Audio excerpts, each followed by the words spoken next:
Welcome to the show, everybody. Welcome to Reading fans. Welcome to Bournemouth fans. Welcome to Everton fans. And I'm sure welcome to a lot of Premier League and EFL fans as well. Please do hit like, subscribe, and the bell button below as well. It does help this channel to grow. And we're going to be discussing a lot more subjects like this one on this channel moving forwards. Now, for anybody who doesn't know me, of course, I grew up and was born in the Royal County of Berkshire. I did move down to Bournemouth back in 2008, of course, when Bournemouth were on -17. But for the early years, I grew up watching the Royals. Firstly at Elm Park and then at the Madejski Stadium, which of course is now called the Select Car Leasing Stadium. The club was well ran for many years by John Madejski. It was a stable club. It was a club that was built brick by brick, was built sensibly. And it was with sensible managers as well, the likes of Alan Pardew, Steve Coppell, Brian McDermott, you name it. These managers, helped that club grow and grow and grow. Of course, Madejski is no longer involved with the football club, and he sold to firstly Anton Zingarevich and then to a Thai consortium, who then sold the football club to Dai Yongge. Now, Dai Yongge is most definitely the villain of the piece. He is a man who has taken one of the staples of English football, a club who was formed in 1871, to the brink of disaster. And of course, with a vested interest, I am going to be making a lot more videos about this subject and making sure that this man leaves Reading Football Club as soon as possible. For anybody who doesn't feel that, Everton or Reading or those sides, do really bother them, do keep in mind, and it's a well-known song by the Manic Street Preachers. If you tolerate this, then your club could well be next. So really, the whole football family should get behind Reading in getting this man out. But what really is going on? Now, I have got a very, very special guest on this show. And my special guest is a leader in business and management. In fact, he specializes in Chinese business. He is a lecturer at Edge Hill University. It is a pleasure to welcome onto the show Dr. Mike Gow. Welcome to the show, Mike. How are you doing? I'm very well, thanks, Craig. How are you? Yeah, very, very well. Apart from this issue that has been plaguing my hometown club for a long, long period of time, and it's a situation that's been ongoing. It's something that the club have been struggling with, and traditionally a very, very well run football club. But before we go into all this, do tell us a little bit more about yourself, Mike, and what you do. Right, so I'm a lecturer in business and management at Edge Hill University in Ormskirk, so about 10 miles outside Liverpool.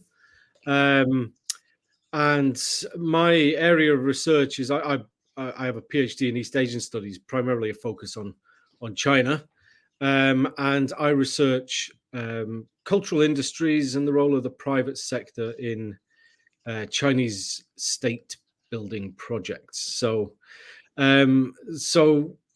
my area sort of crosses politics, sociology, social sciences, and business.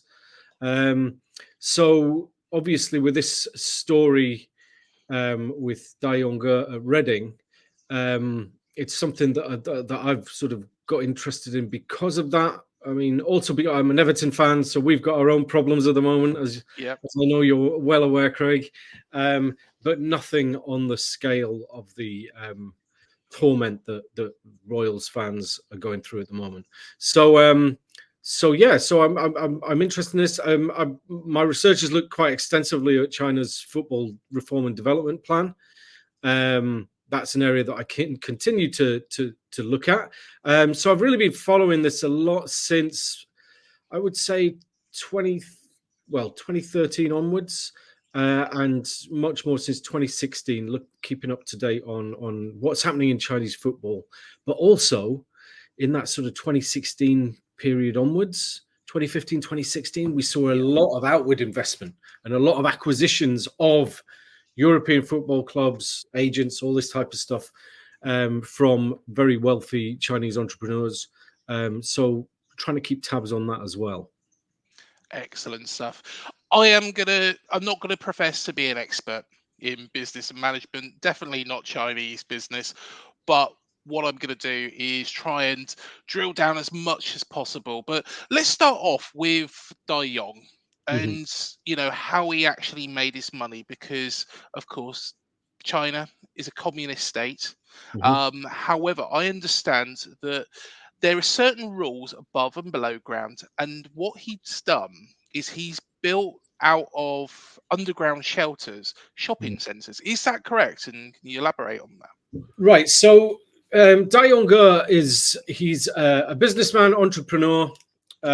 He's what you call he's one of the entrepreneurs that really started making a lot of money in the late 90s, but primarily through the early 2000s onwards. So the first decade of the 2000s. And he's from a province in northern China called Heilongjiang, which is the province that borders with Siberia. So the Heilongjiang is the Black Dragon River. In Russia, they call it the Amur River. So it's that province, the northernmost province in China that borders with Siberia.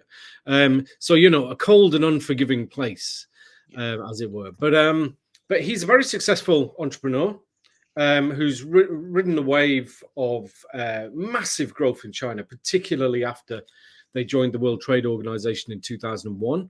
And one of the areas that him and his family, his sister has been very involved in this from the mid-90s onwards as well, is real estate. And what happened in China is there was lots of cities with these disused underground air raid shelters. Yeah. And the family basically cottoned onto the fact that local municipal governments and were willing to rent these out for absolute pittance and peanuts. And so it turned these into sort of shopping malls and marketplaces and this type of thing. So, I mean, like a lot of people in China, a sort of story of someone who's just seized the moment, made a hell of a lot of money. I mean, we're talking a massive amount of money. And he was until I think 2015, 2016, he was chairman and CEO of Runhe Group, which is now known as Dealy Group. It had a brand name change a few years back. And that is a company that's floated on the China Stock Exchange. Since then, though, they've really sort of got out of the real estate sector, and they're working much more in agriculture and logistics. So, it's a very large company, has been very profitable, very successful. But that's sort of up to pre-COVID. And then since then, the Chinese economy has been having a lot of issues. There's also different political winds. The political climate is changing quite dramatically in the last few years. So it's not without its challenges. But that's basically his background. Yeah, it made his initial fortune in that sector, converting these air raid shelters into shopping malls and marketplaces and this type of thing. So let's take it back a little bit to when they took over at Reading Football Club. And Reading were in the playoff final. It was 2017. The club was owned by a Thai consortium at the time, which was owned by Sassuolo. and then Dai Yongge took the club over literally on the eve of that playoff final. Now, one thing that has been mentioned by Derby fans in the past is that, of course, they got into their own playoff final and lost it. And of course, Reading got into the playoff final in 2017 and lost that to Huddersfield Town. If Reading had been promoted that day, do you think that Reading fans would be sat here talking about these issues at this point in time? It's entirely. I don't. I mean, it's impossible to say, obviously. But what we've seen since then is while the club's in sort of dire straits at the moment, and can't afford to pay his players, is laying staff off, is really stripped down to the bare bones, is selling off a lot of promising young talent for what appears to be absolute peanuts. What we really can't say. I mean, what's certainly been evident is that the Dyers have put money into the club. Yeah. And from what I've seen, and I've not by any means had a deep look into the finances. I'm not really an accountant's person anyway. But from what I've discussed with some Reading fans is that we're looking at sort of 120, 130 million that's been invested by the Dyes since they took over the club. The problem has been that that's not been invested wisely, and it's been frittered away largely on inflated transfer fees and exorbitant wages and long contracts that have been given to players. Also on the fact that obviously once they've fallen into trouble, they've then been hit with points deductions. They've plummeted down the leagues. They're now in League One. So, you would think, okay, you get up to the Premier League, and then the increased revenue streams that come through, that's obviously going to pay for the players. But what's evident is, I mean, if you can manage the club this badly in a league where it doesn't cost as much to compete, I think there's every chance that the situation could well have been worse. You could have ploughed more money into it, going into the Premier League, and tried to recruit even more players on higher wages still. So we don't know. I think that he's managed has he managed the club? I'm not sure he has any day-to-day running or insight, but the way that the club has been managed since since the Dyes took over has been, what's a polite term that we can use? Shocking. Absolutely awful. Yeah. So, I don't think that there's any guarantee that would have changed had they got to the Premier League. But at the end of the day, we just don't know, do we? Well, rewinding back to that point as well, it was quite clear that Dai Yongge always wanted a Premier League football club. And you know where this is going. Of course, the Premier League rejected his takeover of Hull City, who were in the Premier League at the time, from Fitzroy Allen. I believe that's his name. And of course, Dai got rejected by the Premier League. Now he's gone to the EFL, and they've approved him for that. What was the difference between the fit and proper persons tests in the Premier League and his takeover at Hull and the takeover at Reading? Well, from what I can gather, from what I've and again, this is not something I've looked into incredibly deeply, but it was a very different consortium bid that went into Hull. So there were other people involved, and there were questions over the sources of the money. When Dai's come in to take over at Reading, it looks very much to me like he is on his own with this. He's not in with a consortium of other Chinese bidders whose funds are from sources that cannot be verified, shall we say. Okay. So I think they're two very different cases. And, I've seen certain criticisms going around, this guy was rejected by the Premier League. Well, possibly, but they were two completely different applications for two different clubs. That doesn't, I would say cautiously, that doesn't in any way mean that the EFL's owners and directors test is weaker than that of the Premier League. If anything, when you look at the EFL's PSR, you look at the regulations, you look, they're far more well developed than the Premier League regulatory documents. So I don't know if there's any relationship between the whole rejection and the EFL. Certainly, I don't think they're the same case. So they have to be sort of treated on a case by case basis, and they were quite different. Do you feel that the EFL, though, when the money was being spent at Reading, and it probably could, and to be honest, you're the perfect person to speak to as an Everton fan as well. Do you feel that the governing bodies should be able to step in and say, you're spending too much and the club's going to be in trouble? Do you feel that the clubs should be restricted from doing that? I guess there's been elements that they're trying to do that now, especially in the Premier League. But should he have been stopped from spending all this money?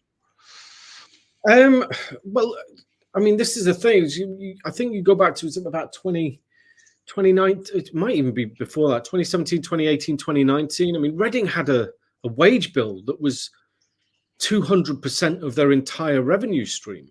Yeah.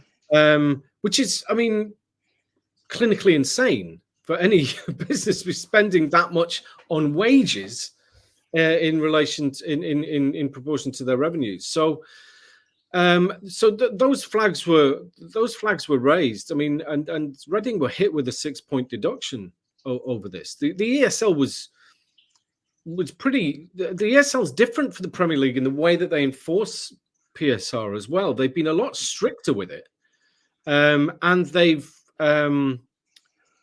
they've not sought to have any sort of negotiation over this. If you break it, you break it, and you're going to get taken to a disciplinary commission. That seems to be the way that the EFL operates. That doesn't seem to be the way that the Premier League has operated up until now. But the issue is, and this is what it's revealed. I mean, talking to Reading fans and following what's going on over the last sort of month or so, is the situation at Reading and at Sheffield Wednesday as well. And previously at Derby County, what it shows is that we've got regulators that have no legislative power, no statutory power whatsoever. And while they think they might be able to strong arm owners into selling or doing what they want them to do, they have no power to do this whatsoever. I mean, Reading's in a situation at the moment where this sort of nuclear button, if you like, is that they could expel Dai Yongge as a director.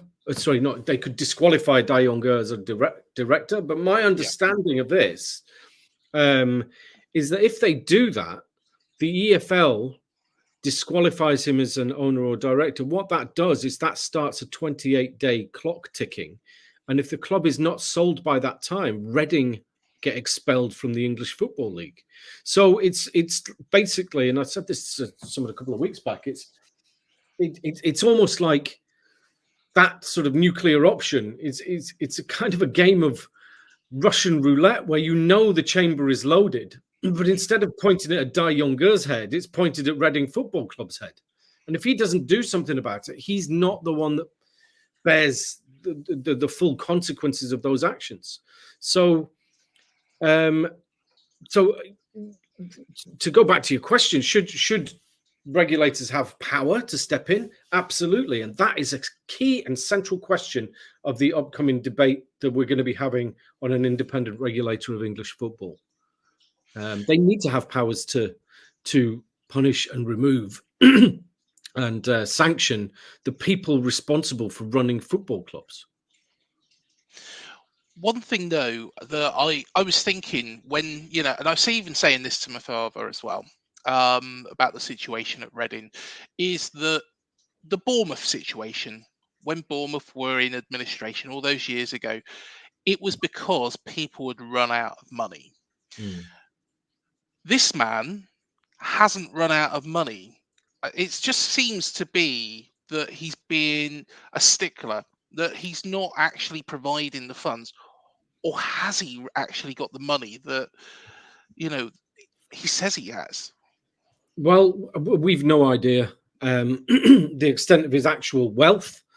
You can look at rumored net worth. You can look at maybe how much his son is deemed to be worth in the Hurun report, and his son is around, I think, 927th richest in the Hurun report, which is the wealthiest people in mainland China. But that has been a quite significant fall over the last 2 years. But you can look at those statistics. That doesn't mean he's got the cash. That means net worth of all the assets that he, allegedly owns. But one thing that we see with Dai Yongge, it's trying to figure out when the sort of tap got turned off, if you like, and we're looking around 2020. I mean, we're looking pretty much COVID sort of time period. This is when we start seeing a lot of clubs running into difficulties anyway, obviously, because a lot, particularly the lower down the leagues you go, because they're losing match day revenues, which for lower tier football clubs is absolute, that's their meat and potatoes. That's what they live on, right? For clubs, the further up you go, the more diverse the revenue streams are, the less important match day revenue becomes. But still, clubs were taking hits. But also the owners will have been affected. I mean, we saw this with Leicester. I mean, the Thai family that own Leicester, their money is in. Are they Thai? I'm pretty sure. Yes, I think so. They're in tourism and travel, which was obviously one of the most decimated industries. So this is one of the reasons that we saw Leicester really struggle. I mean, they were struggling anyway. They were losing a lot of their players to top clubs after they won that title.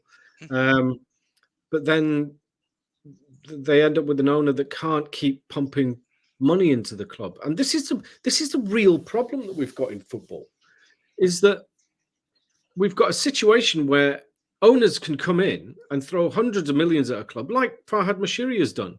Yeah. But instead of spending that money on the stadium, what Moshiri did was spend it on transfer fees and wages, which is essentially lost. That's not a real investment, is it? It's not. No. There's no tangible asset at the end there. So there's not going to get that. He's not going to get that money back unless we suddenly discover 20 Wayne Rooneys in our youth ranks. I mean, that's the only way that's going to happen. He's never going to recoup any of that money. But the problem is that when they decide to turn the taps off, and this is really why the Crouch report, the fan-led review of football governance, was commissioned in 2020, because of clubs like Bury, Macclesfield, Wigan, Derby County, all encountering these problems where they've got profligate owners who run the clubs incredibly badly, and then all of a sudden just decide, well, I'm not throwing good money after bad. Now the club's got to live on what it earns. But because of the exposure to high salaries and stuff, the club's not bringing in enough revenue to break even, and they end up getting further and further in debt. They have to sell players, they have to lay off staff, they have to maybe even sell their stadium or training ground, rent it back, this type of thing. So yeah, we've got a situation where our regulators are presiding over a system that not inherently, but can place our football clubs at massive risk of administration, insolvency, and liquidation. And they cannot remove the people responsible for this. And the other thing is that when those people do something wrong, as Reading, as Sheffield Wednesday, as Derby County, and now Everton have found out, the sanctions that are handed down by the football authorities don't punish the owners at all. It punishes the fans. It certainly doesn't punish the directors, maybe punishes the owners in terms of reducing the value of the assets that they own, but it punishes the fans and it punishes the team and it punishes the towns and the cities that they live in. So it's completely unfit for purpose. I mean, it's infuriating, really. So yeah, I mean, I think everybody should be really angry about this, and I'll give credit to Reading fans. I mean, they think about this stuff.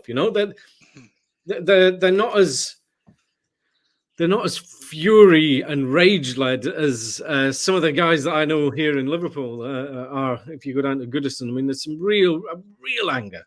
Yeah. But the Reading guys have been quite calm about this. But I think they're getting to the stage now where, even their patience is being seriously tested.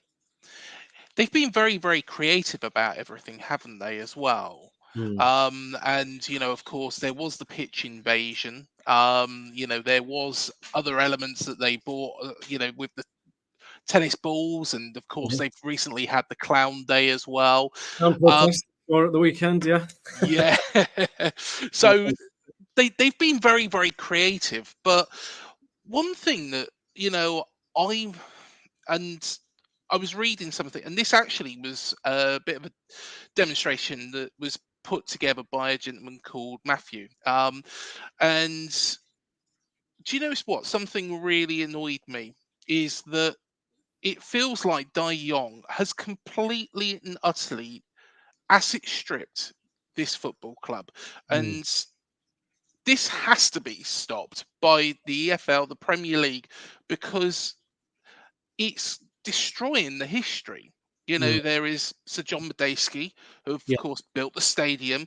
Yeah. He's actually transferred the stadium into his name, for, and I believe it was 26 million to Ren Sports Management, of course, which is called Dilly now. And then it was sold out of Ren Sports Management for 39.8 million with an annual rent of 1.5 to Reading Football Club. And so he's already asset stripped the stadium. He's just torn the life blood out of it. I mean, this is an interesting. When I came across this actually earlier today, I was looking around for something because I'd noticed there was some rumor going around that Dai Yongge is now entertaining bids for around 30 million. Yeah. And Matt, I think it's the same Matt. Yes, Matt it is. Talking about. He sort of corrected me and he said, "Well, actually, this bid back in December was rumored to be around 30 million, and then all of a sudden the price was hiked at the last minute, and the bidders pulled out." Which does not surprise me in the slightest. This is quite common in a sort of negotiation scenario in China. Is that it takes a lot longer, and it's not a linear process. It's you keep looping back and going round and round over the all the different negotiation points as the full agreement emerges, basically. But one thing I noted was that it seemed to be very similar to the Sheffield Wednesday situation, where that stadium has been sold to another company owned by Dai Yongge, who then rents it back to the club for a fee, whether you could call that a nominal fee or not. But that means so the question that then arises is what is being sold here for 30 million? Is it Reading FC minus the stadium? Because if he's valuing that at 39 million, as you said, the chances of him selling the stadium that he's paid 39 million for and Reading Football Club for a combined price of 30 million to me just seems, that's just not going to happen. And I think the really worrying thing is that we've already seen. So when Dai took over, he owned Beijing Renhe Football Club, which now no longer exists. That went into liquidation in 2019, 2020. And then shortly after that, the Belgian club, KSV Roeselare, I think is how you pronounce it. Yeah. They were liquidated. And that was allegedly down to an unpaid restaurant bill of 20,000 euros that had somehow got by the process and had not been settled. And so you just think, so that's two clubs that probably likely served in their interest on the owners and directors test. So if you're buying a football club in England, and you own and run a Chinese Super League club, and you own a Belgian club that's been around for 105 years or whatever it was, that's going to stand you in good stead. But should we be introducing as part of the IREF, if you've been involved in the liquidation of any football clubs, you're immediately disqualified from ownership. that would seem to me Yeah. like quite a sensible policy, would it not? So yeah, I mean, it's very infuriating to see what's happening at Reading, and like I say, I think the fans, to their credit, they're still handling this with their thinking hats on, but yeah, something has to change. To go back to your last question, I don't think I answered fully. Is Dai Yongge's wealth? And I think this is something that maybe Reading fans are interested in. And I've posted a few things in conversations on Twitter and here and there. The problem is with Dai. He's one of these guys. Now, there's a lot of rumors floating around about him and connections to wealthy or politically powerful families in China. But I have to say that the sources of this information all trace back to one guy called Guo Wengui. He's also known by his sort of anglicized name, Miles Kwok, who is a very corrupt, shall we say, and very notorious property developer who made a lot of money, again, in the same time period as Dai, 2000s to first decade of the 2000s. Yeah. And has since been sort of ostracized, and he was exiled out, and he was spending a lot of time in the US. So a really, really dodgy character. And that seems to be the source of a lot of these rumors about Dai Yongge. However, there are other sort of nuggets of information out there that seem to check out. And the rumor is that he acts as what you call a baishou tao, a white glove, or the money handler for powerful Chinese elites. The other rumor is that part of the business operations in China, it's very, very difficult to move money out of China, even for Chinese citizens. But if you're a foreigner and you want to send your paycheck home, you've got to show proof at the bank where you remit the funds from. You've got to show proof that you've paid tax on that earnings. So if you don't have that, you can't send any more than $500 a month. For Chinese citizens, the maximum you can send out in a calendar year is 50,000, and that includes if you go overseas and use your bank card overseas. That contributes to the 50,000. It's very, very strict capital controls, and that's to try and keep all the money in China remaining in China.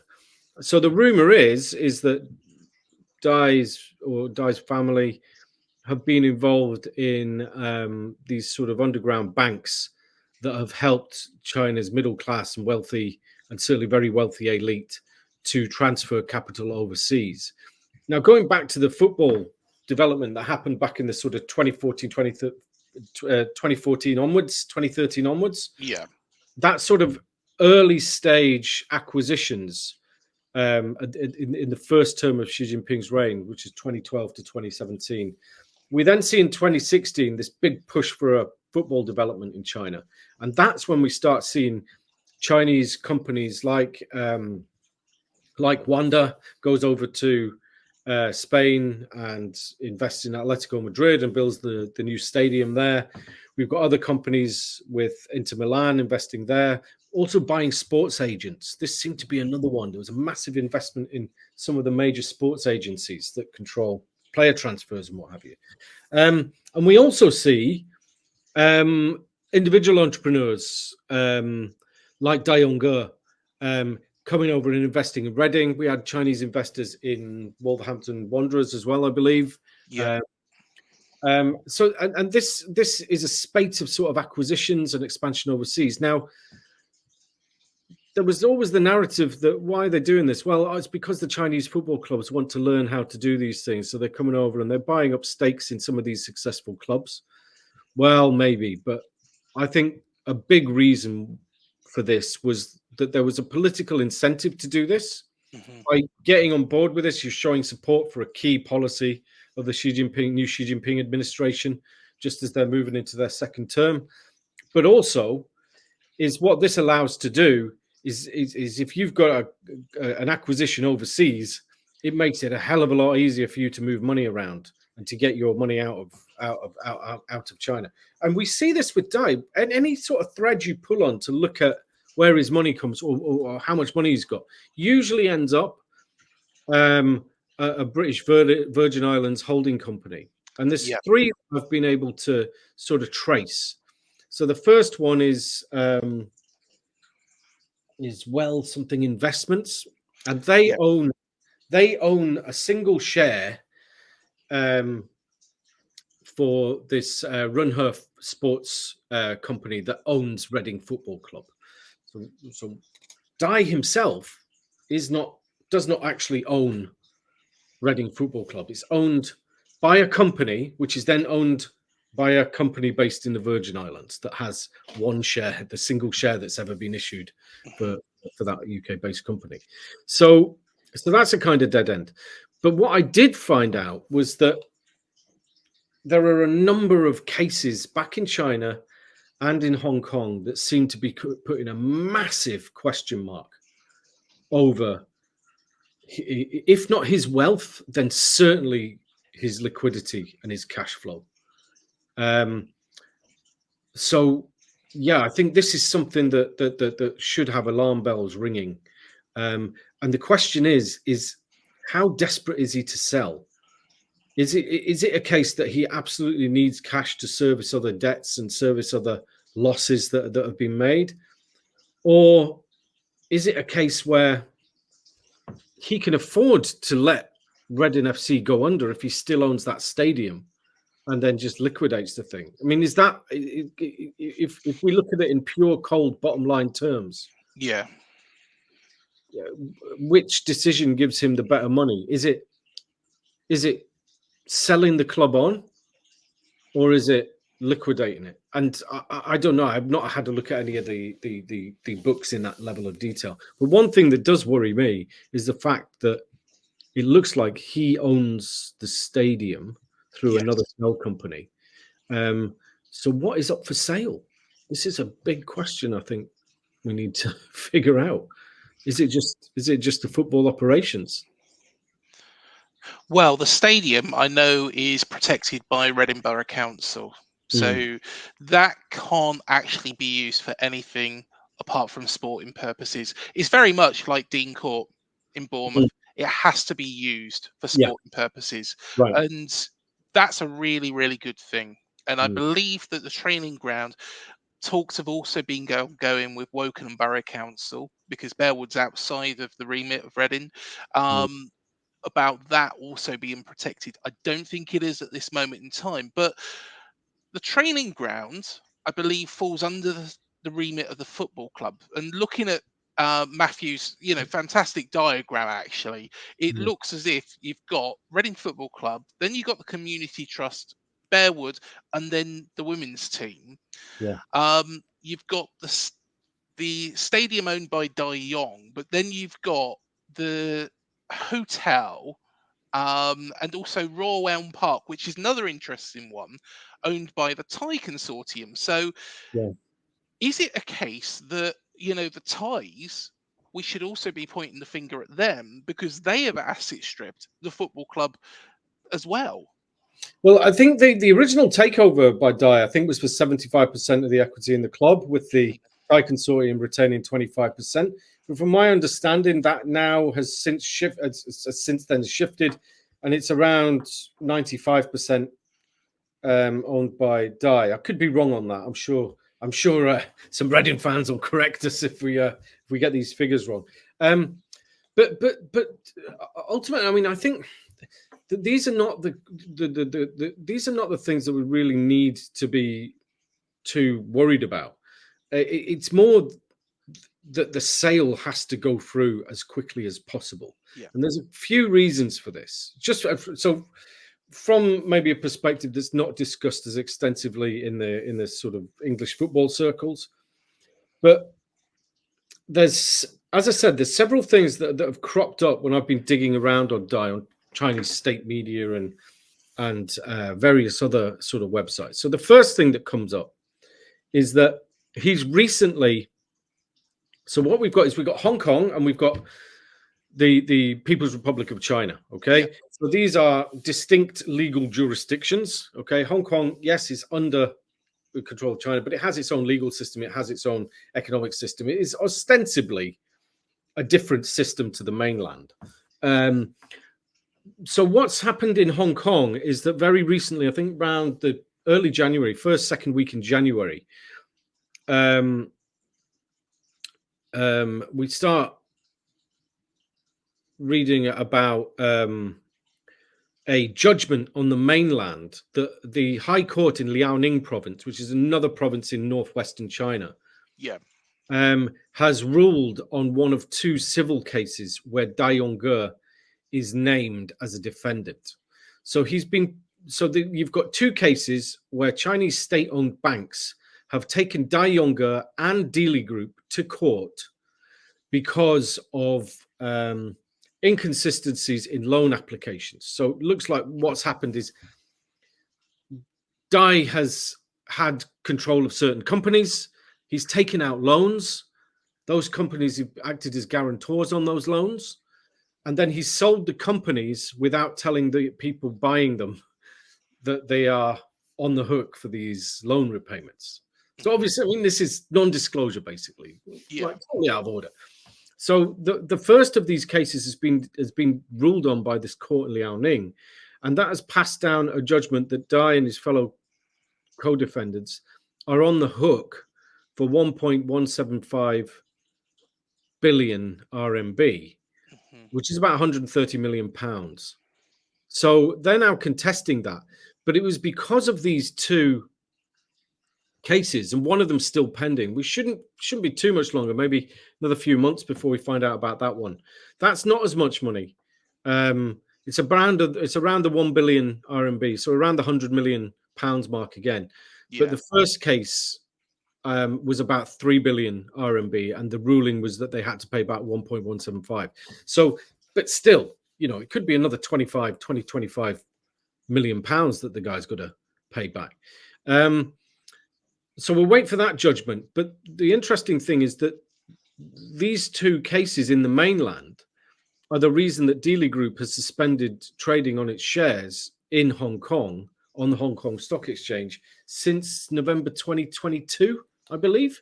So as soon as these court cases were announced, it's such a threat to their cash flow as well that they've had to suspend. They voluntarily suspended trading on their shares, and those shares have they've not been traded again since. So we've got this clear issue where whatever's been going on with Dai Yongge or Dealey Group signing off and borrowing money from Chinese state-owned banks is causing problems for the company in Hong Kong. I mean, there's major question marks over it. So that's the first thing. The second thing that I then discover is that, and I'll do this in date order, so is that I was looking around and just noticed in the results, there was some results from the Supreme Court website. So this is the Supreme Court of the People's Republic of China. And on there was letters regarding a criminal case about a former business associate of Dai Yongge who had been convicted, I think in 2019, had been convicted of embezzlement and fraud. And I mean, it's quite a complex case, this, but in the end, what happened was Dai Yongge ended up being compensated and paid money. They confiscated this guy's assets, threw him in prison, and then gave a huge payout to Dai Yongge, who was never actually defrauded himself. And what's happened is that this guy, Guan, who's now in prison, has written, or his family has written, to the Liaoning High Court in Liaoning province. And that court has published these letters on their website, and it implicates Dai Yongge in all sorts of corrupt goings on with corrupt officials who are now, in prison serving life or commuted death sentences. I mean, this is quite serious stuff. It's bonkers, really. So the fact that he's embroiled in that And the fact that they published this, given the rumors around how well connected Dai Yongge is, for these allegations to be published on the Supreme Court's website is quite a thing. It's not, if he was that influential, there is no way on God's earth somebody running the Supreme Court website is going to post that up unless they've been told to from a very senior authority. So there's some serious question marks here, and he's been implicated alongside, it's one of the biggest scandals of the last sort of 20 years in Chinese politics. It's the Sun Lijun incident. So Sun Lijun was he's the former deputy director of China's state police. He was sentenced to a commuted death sentence for corruption. And what these letters allege is that this was a business dispute between Dai Yongge and one of his former business associates. And he colluded with these corrupt police officers in order to have this guy's thrown into prison, assets stripped, and silenced, basically. So I don't know what's going to happen to that. It's entirely possible nothing will happen with it, but it's just the fact that it's been published online is alarming, to say the least. And the final thing is, over the last couple of weeks, the decision in a Hong Kong court to call for the liquidation of Evergrande, which is a massive Chinese property company. Now, Dai Yongge is not. He's not the guy that we associate with Evergrande. This is a much bigger fish. It's a guy commonly referred to in English press as Hui Kai-yin or Xu Jiayin. Previously one of the wealthiest men, if not the wealthiest men in China. He's now under house arrest on the mainland. The company owes around $300 billion in debts. There's massive levels of unfinished apartment blocks that people across China have bought, and these are not getting finished. So it's a major headache for the Chinese authorities. And we need to see what's going to happen with this. But I did have a bit of a dig around again and found that back in August 2020, Dai Yongge, another guy called Jack Ma, who you may have heard of, is the head of Alibaba. Yep. So he's one of the most famous entrepreneurs in China. Another guy called Pony Ma, who is I think the number one wealthiest guy in China now. He's the head of Tencent, Tongxun, which is a company that developed WeChat. So there's those three, and I think 11 other very serious investors piled 23.5 billion Hong Kong dollars into Evergrande. Mm-hmm. And what it looks like is that the company owned by Dai Yongge, again traced to a British Virgin Island company, bought shares worth 500 million. Is it 500 million? Shares worth 500 million Hong Kong dollars. But what it also shows, and this is the beauty of the Hong Kong system, is it's very transparent, is that a Hong Kong company, the day before he bought those shares, loaned him 300 million Hong Kong dollars at an annual interest rate of 10%. So what it looks like is that he's taken out a $300 million loan from Hong Kong. He's bought 500 million worth of shares from Evergrande. Those shares are now worth nothing. They've actually collapsed in value over 99%. So he's now got at least a 300 million loan that's accruing 10% a year. So that's, 30 million pound loan. He then went and bought 50 million pounds worth of shares. Those shares are now worth nothing, and he's still got to pay this money back at 10% interest a year. And the interesting thing about those loan agreements is that a certain amount of property owned by the British Virgin Islands was put up as collateral, was mortgaged. But Dai Yongge is the personal guarantor on those loan contracts. So if it goes bad, they're not chasing a company for those debts. They're chasing him and his personal wealth. So this could this Evergrande situation could seriously damage his business prospects certainly in Hong Kong. I mean, he might not be able to go back there, never mind just the mainland. So from what I can see, honestly, it looks pretty bad for him on all fronts, if I'm being honest. And the question is what is he selling? How much does he want for it? What does the person buying get for it? Do they get the stadium? Do they get the training ground? Or do they just get the football club and all the bad stuff, the wage bills and things like that? So I think that the urgency is twofold. Is they need to sell because the club can't really sustain this. What are they? They're going to sell all of their players. They're going to lay off every single member of staff. Are people going to just volunteer to work for free and play for the club for free? I mean, that's not going to happen, is it? So there's that level of urgency. But the other is that if things do go bad for Dai, the chances are that they're going to go very, very bad. And, we could be talking disappearing into what you call a Shuangwei investigation by the Communist Party. He could be disappeared and disappeared for 6 months and then suddenly come back charged with all sorts of stuff. This tends to be the way things happen in China. So I think he needs, we've no idea whether that's going to happen. And I don't want to put any sort of allegations out there that is, but it looks to me like he's got serious political problems on the mainland and he's got very serious financial issues out of his base in Hong Kong. So it really is very urgent that he sells the club so that they can, turn it around and get it going in the right direction.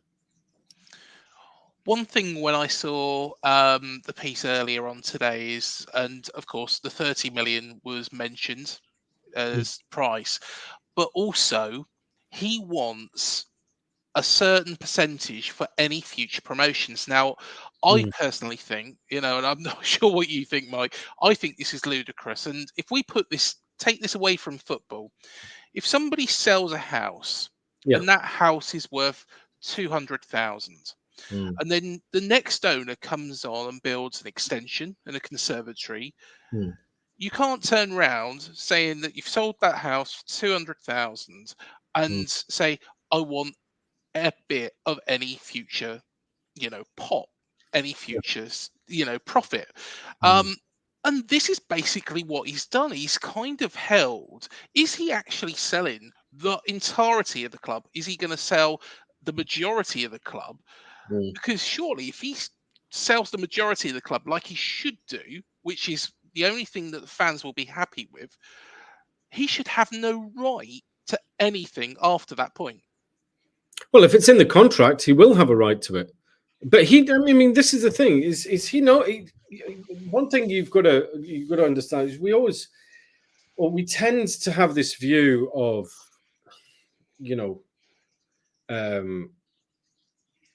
sort of East Asian cultures of being very civilized and calm. But you should be under no illusions. These people are serious business people. Absolutely ruthless. And behind the sort of veneer of the smile and the politeness and the sort of gentle etiquette and this type of thing these are streetwise muggers, basically. And if you leave yourself open to them, taking you and leaving you in, naked in a ditch somewhere, then that's your fault. According to their business culture, if you don't protect yourself, if you don't behave in a way that protects you against being taken for a ride, then that's on you. That is not my fault. That's very much a sort of attitude within the Chinese business community. And the other thing is, when you're partnering with people, you want to find people that are equally as ruthless as you, because you know that they're not going to put your stuff at risk. But what I think we're going to see with Dai is that he has, there's no sentimentality here. This is straight up money to him. Yeah. And also he's from this generation of people that they don't have particularly sophisticated views on these things. Money is money is money. If I've got something and you want to buy it, it doesn't have a price. Okay.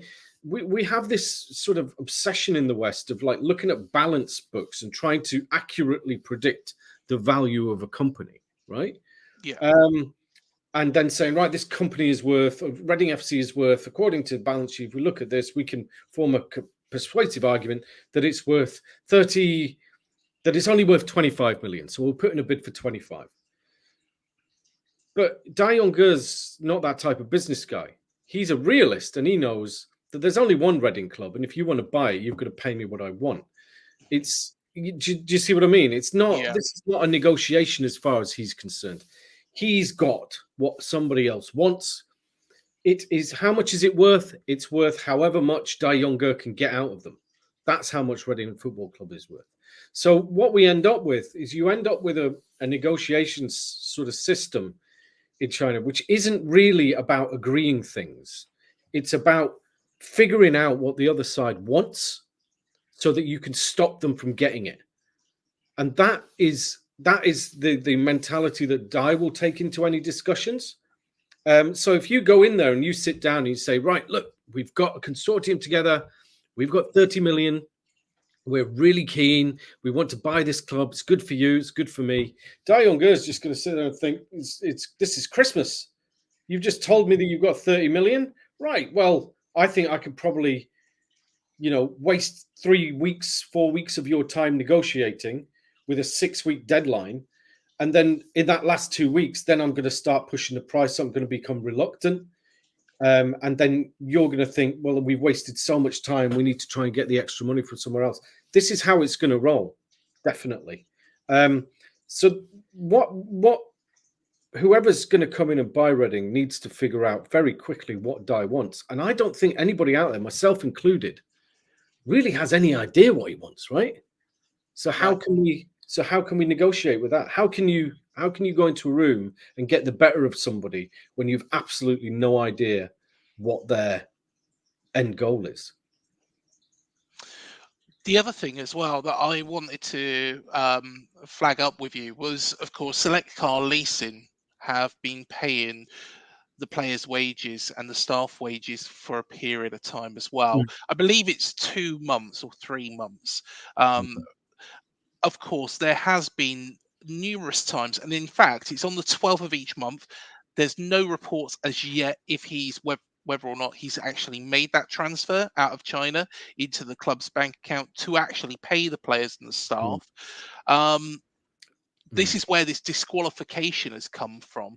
But with Select Car Leasing stepping in and making those payments, would they not be entitled to, and this might be a bit of a positive, or me trying to be a bit positive, would they be able to place a charge against the stadium, the training ground, the club, to effectively devalue the actual figure that the club is worth to Dai Yongge? Or am I just being hopeful? I think it depends how they've gone about this. So I would imagine that the people at Select Car Leasing, are professional business people. They are not just going to have rolled up with a suitcase full of money and said, "Look, we'll pay the players. We'll help you out here." So I would imagine that the way that that's been done is that it has been either an interest-free loan to Reading Football Club Limited, with some kind of repayment date down the line, maybe 2 years, 12 months, 2 years, 3 years, 5 years, whatever. Or it might be an interest-bearing loan, or it's, in either way, it's debt that will be owed by the club to Select Car Leasing. I would imagine that that's how they've had to do that. So when they say they're paying the players' wages, is they're not. What they're doing is they're providing a loan to Reading FC. Yeah. That they might decide to write off at a later date, but at the moment appears as debt on the balance sheet. Now, what that does is that means that anybody coming in to buy that club is going to look at the balance sheet and say, well, you've got this, whatever it is, let's say, I don't know, 2 million worth of debt, that you've got a 2 million loan from Select Car Leasing, right? So that is going to devalue the asking price of the club. So it will bring the price. It will impact the price of the club depending on what those debt liabilities are in the future. So I would imagine that's how they've done it. I'm just speculating here, but it seems to me that what Select Car Leasing have done is they've really bailed the club out here by providing a credit facility that allows them to keep operating, and also crucially allows Reading to avoid any more points deductions for non-payment of players. Because I think that's an automatic points deduction in EFL if you don't pay your players on time.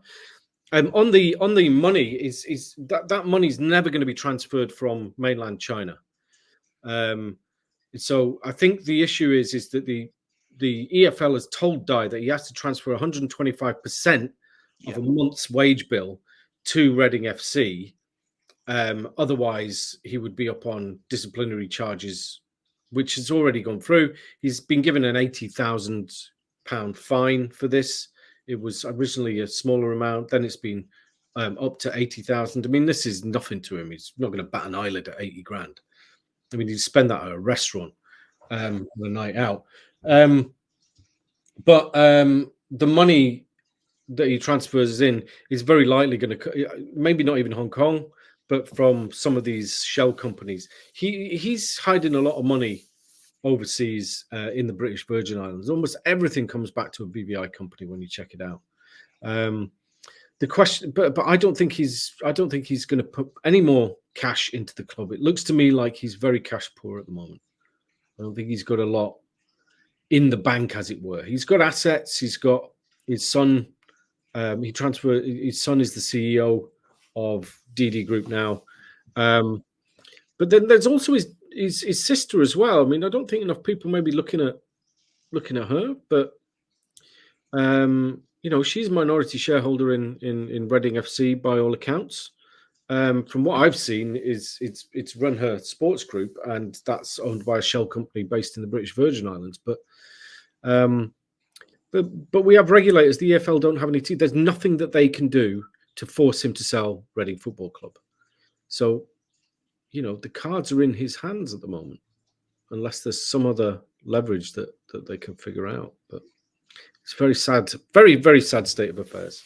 Definitely. The last real question I wanted to ask you on this, and to be honest, I saw this when the EFL was pressing for Dai Yongge to be disqualified as an owner of Reading Football Club. I thought of this as the route out of this issue and the way to save the football club, that the EFL was doing this in the football club's best interests. But like you said earlier on, it could be the doomsday scenario where it's got to happen very, very quickly. Of course, if that does happen, Reading could be put straight away into administration. And of course, that would normally have a 10-point deduction. But this is a very, very unique situation that really hasn't happened before. We believe this man has got money. Could it be a case that the EFL will turn around and say, effectively, what we've done is put you into administration and work with the club to get that through as quickly as possible?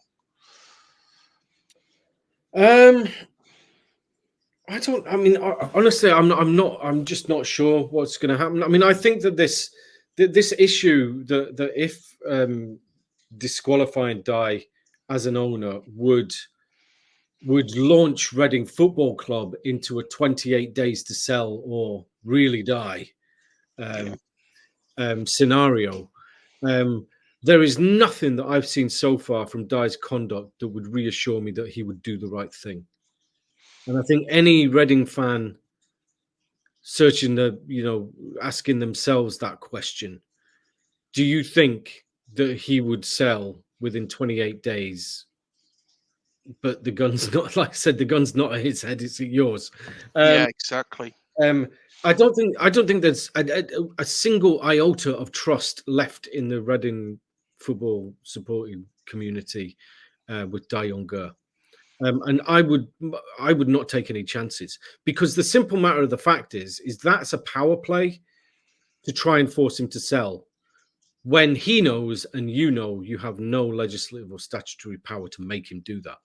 So, what if he just doesn't blink and plays a game of chicken and it gets to, 10 to midnight after that 28 days? Do you think that the EFL are going to want to be in a situation where they expel Reading Football Club? Then they'll just climb down. This opens a whole other can of worms on stuff like independent regulation, whether the regulators are fit for purpose. I mean, they've almost got to kill the club and expel them in that scenario. So I just think it's a non-starter. I think it may get to a point where, in order to get rid of Dai, the club has to promise him a certain uptick in payments if they make it back up to the Championship and then to the Premier League. Yeah. If that's what he wants to go, he really holds all the cards here. He owns all the shares. I mean, it's his club. It's his company, at least. It's not his club, but it's his company, and he can ostensibly do whatever he wants with it. We've seen a similar thing at Everton with Moshiri. Why is he not communicating with the fans? Why is he not talking to us, telling us, is he going to put more money in? Over the last 3 years. But it all boils down to the same fact, is that Farhad Moshiri owns 95% of the shares of this club. It's his. He can do whatever the hell he wants with it, and nobody can stop him. He could run it into the ground if he really wanted, and nobody would be able to stop him. There's not a sort of legal redress to do that. And I think that this is one of the main reasons we need an independent regulator of English football. It's the exact reason the whole Crouch report debate came up, was to recognise clubs as vitally important socio-cultural institutions, and to bring in a regulatory regime that protects the clubs, that protects club heritage, that protects the communities that they serve and out of which they've emerged. And more crucially than that, that prioritizes the game itself and the fans who support the teams throughout the English football pyramid.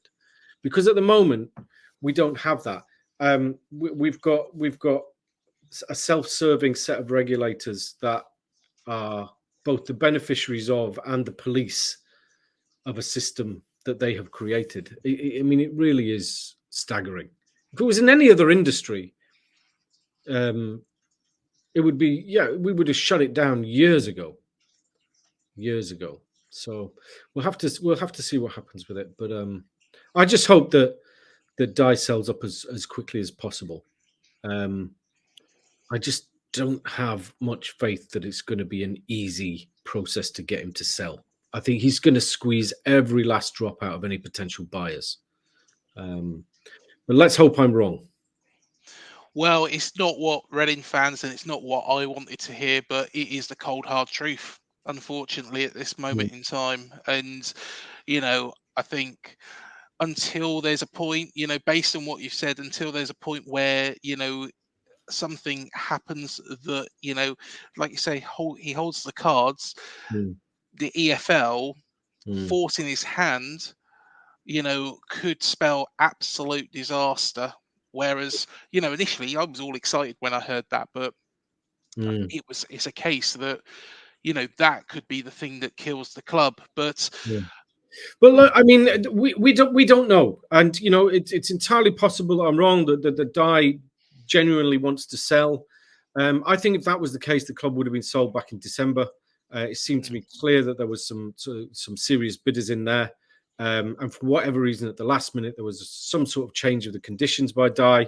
He walked away, and the whole thing collapsed. So I sincerely hope that the club gets sold as quickly as possible, because it seems to me that actually, on the face of it now, they have been stripped down, but I think that if there's any positives for Royals fans to look at out of this, is that when they do get new owners in that can perhaps bring in a little bit of capital to stabilize the club, to rehire those people that have been made redundant if they need their jobs back, to cover any player wages, pay back Select Car Leasing Stadium, to sort of re-establish that they have then got a very low cost operating base. That if they bring in people that know what they're doing, in terms of the football side of things, are going to be able to make pretty big wins pretty quickly. So it's not like they're looking for somebody to take over and the club is then going down another division, where they've got massive exposure to drop in revenue streams, but also a huge wage bill. So I think the worst of it, this is the home straight that you're in. It's not. Yeah. This is not the beginning of a really bad experience. They've been through the mill. They just need a little bit of patience to just see it through and get through this last sort of this last leg of the race, basically.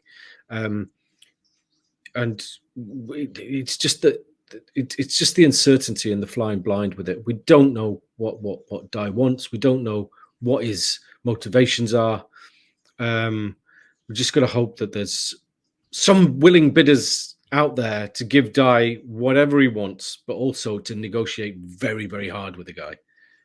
And then hopefully the club's going to be in a position to sort of bounce back. Well, fingers crossed. The club has got a fantastic stadium, got a fantastic training ground, excellent academy that was built up by Eamon Dolan. All the ingredients are there. Exactly. Unfortunately, a lot of the staff have left, but I'm sure that somebody has got an address book at the football club to get them back once this sorry scenario is over, and continue the fantastic work they were doing before Dai turned up. But thank you so much for coming on, Mike. Honestly, this has been really, really interesting for me. And of course, Everton are going through as well. We're having our own travails. So we're hopefully, and I use the word cautiously, but we believe that we're going to find out potentially towards the end of this week about our appeal over the 10 points deduction that we received back in November. We obviously, I think I've seen this going a few times. I've said it myself, is we're preparing for the worst, but hoping for the best. It could be towards the end of the month, but we're hopeful that it's going to be towards the end of this week. But yeah, everybody's just on 10 hooks, agonizing, waiting for this decision to drop, checking, refreshing and doom scrolling on Twitter all the time. But then once we've got that done, we've got the issue of a takeover, and then we've got the issue of this second PSR allegation, or second PSR charge that's apparently being made at the club. So yeah, but let's take one battle at a time. We want the appeal decision first. We want good news. We want our points back, and then we'll worry about what else the Premier League is going to throw at us, and we'll see from there. I said at the time, when it was announced, this 10 points deduction, I said it was completely wrong.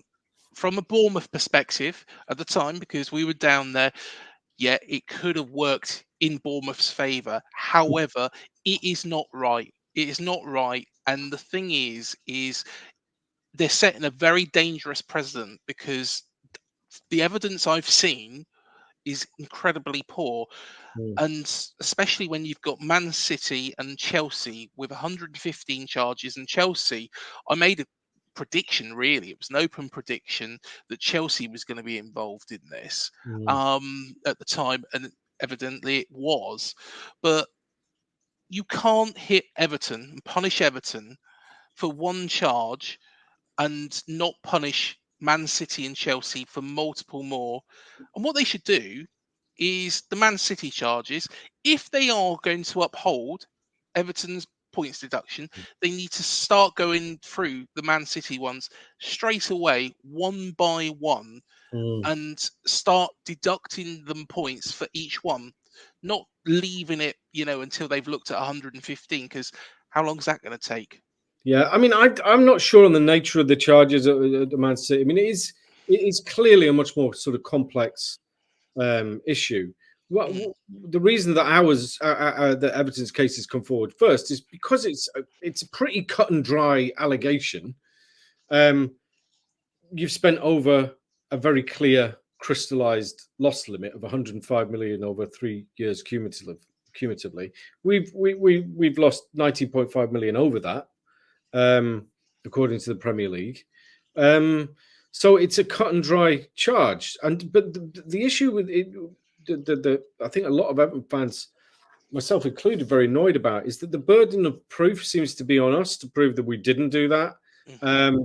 The penalty itself is very severe. Even if you look at sort of what we call persuasive precedents from other jurisdictions. So if we look at cases in the EL, including Reading, including Sheffield Wednesday, where they've had nearly 50% overspends and sold their stadiums in order to try and be compliant with PSR, where they've been given 6-point deductions on appeal or 6-point deductions at the outset.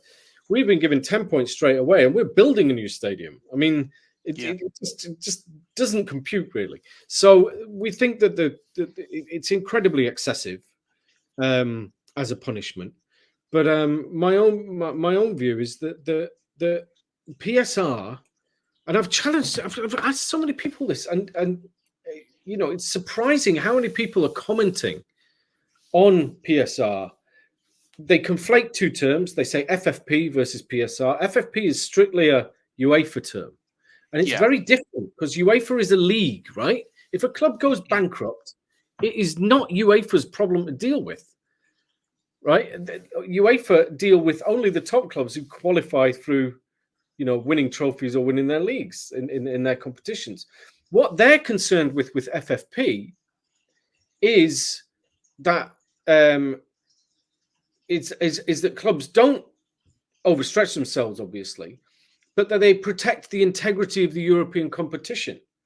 And what that means is that they don't want clubs going bankrupt halfway through a season because they qualify for Europe and spend so much money that they can't then pay their operating costs, because then you're presented with a problem in a knockout where certain other teams are going to have to get buys in that competition, or it changes the structure of group phases and what have you. So that's what they mean by protecting the integrity of the UEFA competitions. PSR in the EFL and Premier League has been conceived solely and purely to encourage responsible financial management of football clubs. It has got nothing to do with sporting advantage. And I've actually been through the regulations, and we're talking 400 odd, 500 odd page Premier regulations. Only on 6 pages in the entire Premier League handbook does it mention PSR. In the UEFA, I think it's about 268 pages that they've got on their FFP, and it goes in a huge amount of detail. Not once does it say it is about ensuring fair competition between competing teams. It's nothing to do with that. It's about protecting the integrity of the sport. And the EFL as well. They have more detailed policies, but PSR in the EFL is again solely about ensuring the right fiscal management and responsible fiscal management of our football clubs. Yet, when clubs breach those PSR, it's not the owners or the directors that are sanctioned for this, the people running the club, the people running the clubs into the ground in a lot of cases. It's the fans and the teams that get hits with point deductions, which actually, in certain cases, forces those teams closer to regulation and into exactly the situation which PSR was allegedly devised to disincentivize. It's plunge. If we get relegated, Everton get relegated. Make no mistake, we're going straight into administration. It would be almost impossible for us to avoid it. I don't think we get liquidated. We're a Premier League club. We've got a shiny new stadium on the docks there. There'd be too much interest. There'd be people waiting to snap it up. But but it seems to me that we're in a situation where the actual punishment for failing to comply with regulations designed to make us act more financially responsible will actually have a much greater damage to our football club than overspending. It's utterly ridiculous. And that's But the crazy thing about it. I just don't understand, what they should do, and I've, this is another real question that really could fit with Reading, could fit with Everton. I personally think all of the clubs in the EFL, Premier League, even below that, should have a golden share with Mm. the regulators.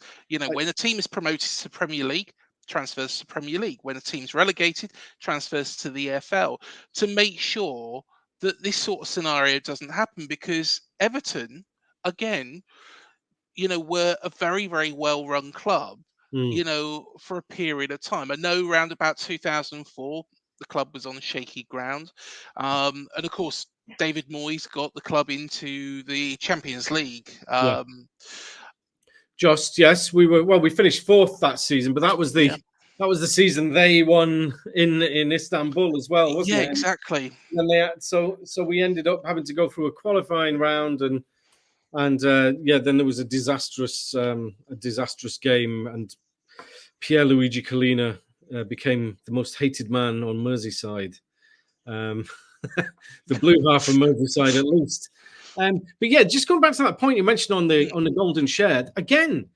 This is something that is included as a recommendation in the Crouch report. Yeah, And that's a specific recommendation that that says that a golden share system should be operated. That shadow boards, what we're now calling fan advisory boards, must operate, and that certain community institutions need to be community benefit societies need to be set up to hold a golden share on behalf of the fans. And if a club owner wants to change the kit color or change the name or change the club crest or sell the stadium or sell any of the assets that come under club heritage, then they can only do this with the express consent of the holders of the golden share, i.e. the fan base. So I mean, this is something that's absolutely needed. Had this been in place, Reading would still own their stadium. Sheffield Wednesday would still own their stadium.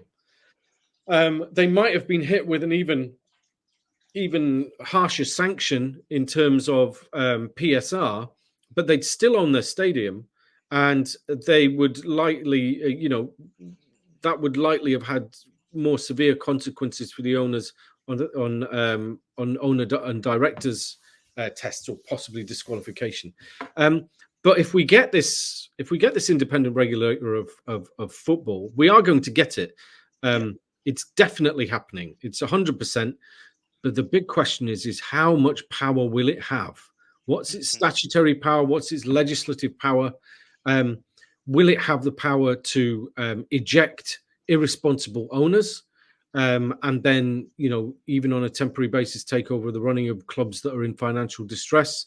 It needs these powers, and that's what every football fan should be discussing over the next 6 months. As this, I think, maybe towards the end of March, after the budget is debated in Parliament, we're likely to see time given on the floor to debating the football governance bill. And every single football fan, it doesn't matter if you're Man City, if you're Liverpool, if you're Everton, if you're Reading, if you're Bournemouth, if you're, I don't know, Wrexham, or if you're any club in the top 5 divisions, right down from the Premiership right down to the National League, this is definitely going to be the most important change to football, arguably, since the Premier League was founded back in '92. Definitely. And funny enough, if it was done all those years ago, and I was speaking earlier on today to some AFC Wimbledon fans, again, that is probably the best So when we say example. AFC Wimbledon, we absolutely 100% do not mean MK Dons, do we? No, These no, are the legacy fans who yeah, stayed when when that club was moved out of the city back in when? It must have been the late 90s, was it? 2001, I believe it Right. was, that they moved to the National Hockey Stadium, and Right. then the following year, AFC Wimbledon started. I think the football Yes. club's name changed in around about 2003, Right. but don't quote me on that. But that is the prime example of Yeah. why we need this independent regulator who is going to stop situations like that. That should never ever have happened. It should It should never never. ever happen again. Yeah. It should never have happened. Should never happen again. I would say the situations that we find ourselves in with bad owners, and I include Dai Yongge, Yeah, I include who seems a vindictive owner. I include incompetent owners like Farhad Majuri, and I also include rent-seeking owners like the Glazers, who have just absolutely sucked the lifeblood out of Manchester United. We all have something in common here. I mean, maybe just on a final point here, as we're yeah, waiting for this decision on our appeal. A conversation I was having earlier today, and a couple of put a couple of tweets out on it. Just thinking through these ideas is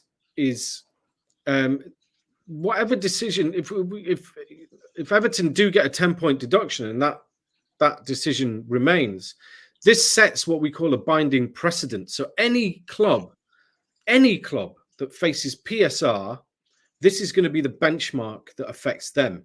The other thing that's going to happen is that, remember, the Premier League pretty much is the engine that drives the entire European transfer market. So we're now in a situation. I mean, how many signings did we see in the winter transfer window? There's next to not none. many at all. Not Yeah, it many was at all. nothing. And the reason is that every single club, and I think you said this to me earlier, even whether you're down the bottom end of the Premier League, mid-table, even higher up. I mean, Man City, Man United, Liverpool, nobody's spending, right? No, not Nobody. at all. And so what's going to happen is if this kills, I mean, I think player transfer fees are massively inflated anyway. Mhm. But let's say, for example, we've got two players at the moment that we think are worth big money, and that's Yeah, Amadou Onana and Jared Branthwaite. Does anybody in their right mind think that we're going to be able to command the type of fee we would have done 2 years ago for this type of player?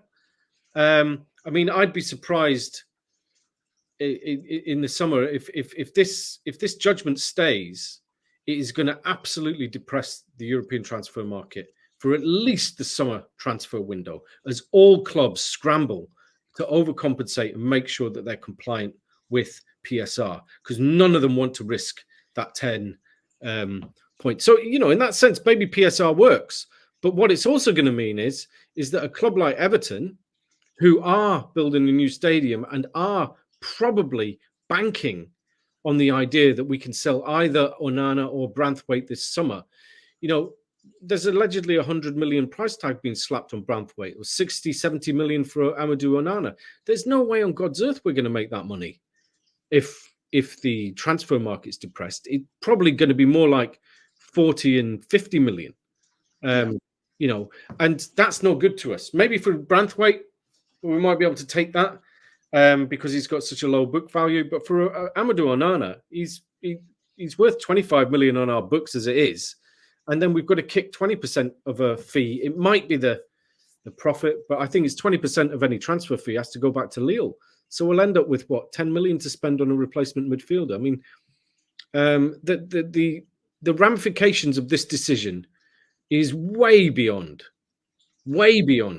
Everton, way beyond even the Premier League. It's going to hugely affect the ability of clubs to raise money in the transfer markets. And that might hit, the Brightons of this world harder than others. But it's going to lead to a serious chilling of the football transfer market for this next summer, at least. and I think we're sailing close to the wind as well, and there's nothing confirmed. Nobody, has turned round and, said it as fact, but there's been a lot of speculation from certain people that I know that, we are sailing close to the wind. Brooks and Rothwell had to go on loan to actually balance the books. Players have come in, like NSU now, and of course Sinistera has been confirmed. But all those fans turning round and saying, and to be honest, you could go on that video that I did, back in November, and you could look at the comments, and the Everton fans were really, really pleasant, and thanked me for what I said, because it come from the heart. Because if and it's like the Manic Street Preacher song. If you tolerate this, then maybe your club might be next. And all those fans, celebrating what's happened to Everton, how would they feel if it's their club? This is myopic, and I think the other thing that really annoys Evertonians is that we've been pretty vocal for the last 3 years, even going back even longer than that, in terms of certainly certain voices in the Everton community have been questioning this profligate approach to transfer spending and daft wages that we were giving to players, particularly in the early Mashiri area, sort of 2016 onwards. But Everton fans have been the strongest critics of the regime that's been running the club. I mean, many of us have seen this coming. It's not difficult to see it coming a mile off. It's, this massive sort of tsunami wave coming towards you, because for a fact that this is not the way that you can run a business, football business, sustainably. So we know, we were saying this was going to happen, and that's why there's been so much discontent in the fan base over the last few years, because we know the club's been run really badly. And that predates any sort of shutting off the funds, which happened around 2020, 2021 season, when Benitez came in, and we spent $1.5 million on Damari Gray. I think that was it. Prior to that, there was a lot of voices in the Everton community, a few in particular, which were making these business arguments, saying that this is totally unsustainable, and we need a much more responsible way of running the club. And there's no plan, basically. So, we are the first, I think, fan base to say that responsible management of football clubs is not just something that we should all want, but it's an absolute non-negotiable. And we need to have a regulatory infrastructure in place that stops owners behaving in a way that puts the clubs at financial risk themselves. And while we might lament our own situation and certainly think that it's unfair, the points deduction that we've been given, and there's numerous reasons for this, we don't have time to go into today, but we're angry about the points deduction, but we're also angry about the way our club's been run and what brought us to this precipice in the first place. And all we really want, I think, as Everton fans at the moment, is we want one season where it doesn't go down to the last couple of games or the last home game of the season.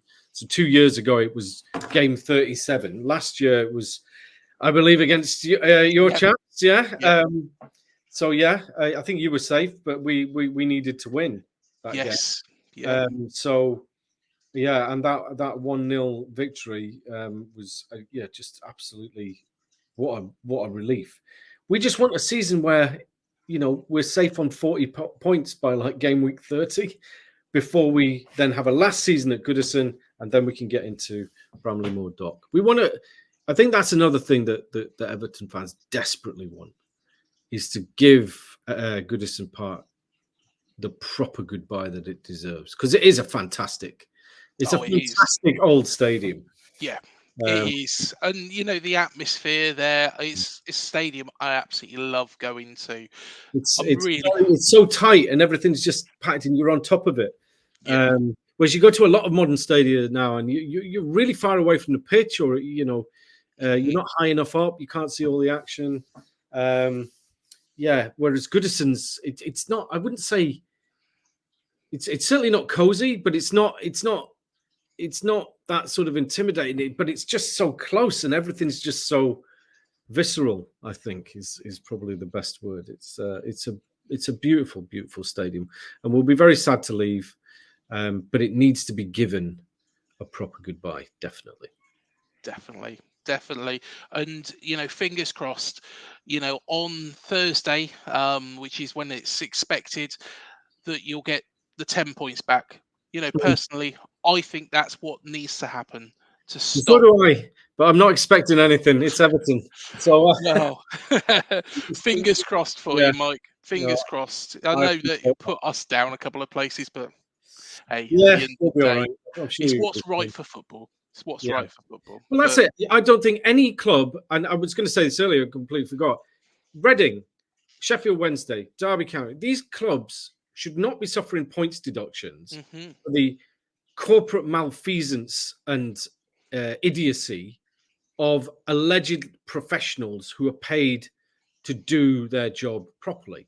They should be the ones. It's a moral hazard. Fans and teams should not bear the consequences of the poor management decisions and business stupidity of the people that own the clubs. Um, so I think we should have a complete moratorium on any points deductions for any club that finds itself in financial difficulty, whether that's PSR, whether it's through insolvency events or what have you. We need to protect against insolvency in different ways, and that's why we need this independent regulator of English football, as far as I can see. completely agree. Well, Mike, thank you so much for your time this evening. It's been an absolute pleasure. No problem, Craig. I've really enjoyed it. It's been good Yeah, having a chat with someone that at least knows the way around these sort of debates and yeah, knows what these issues are. mm. I've thoroughly enjoyed it. I appreciate I got the to be honest. I'm not an expert in business and management, but I nobody don't is. think I did too bad. I didn't do too Nobody is. badly, did I? No. Well, this is it. We're all trying. We're all football fans trying to figure this Yeah, stuff out. I think on this particular issue, the Chinese element is what makes me really interested in it and trying to understand, what's driving that. So if I can contribute anything that helps Reading fans maybe understand what might be happening with this guy, then yeah, I'll do that. But yeah, I think we're all trying to figure this stuff out. It's nobody's an expert on it because it's the first time really that it's happening. So let's wait and see. End of this week, hopefully, I'll be in a better mood. yeah. Well, let's hope for the best this week for Yeah. both Everton and Reading. But Mike, been an absolute pleasure, and thank you so much for coming on. No problem, Craig. You take care. I'll speak soon. Yeah. And you as well. Take care. Thank you. And thank you, everybody, for joining us on this show. Please, like I say, hit the like, subscribe, the bell button, and do go and watch all of our other videos that we have done as well. I did cover in quite some detail, the scenario on one video. I also have had Nick Holton and also Andy Preston on the show as well, when they were discussing what is going on with Reading. It was shortly after the Port Vale protest, the pitch invasion, and who knows where this story is going to end. Hopefully, fingers crossed, it'll end positively.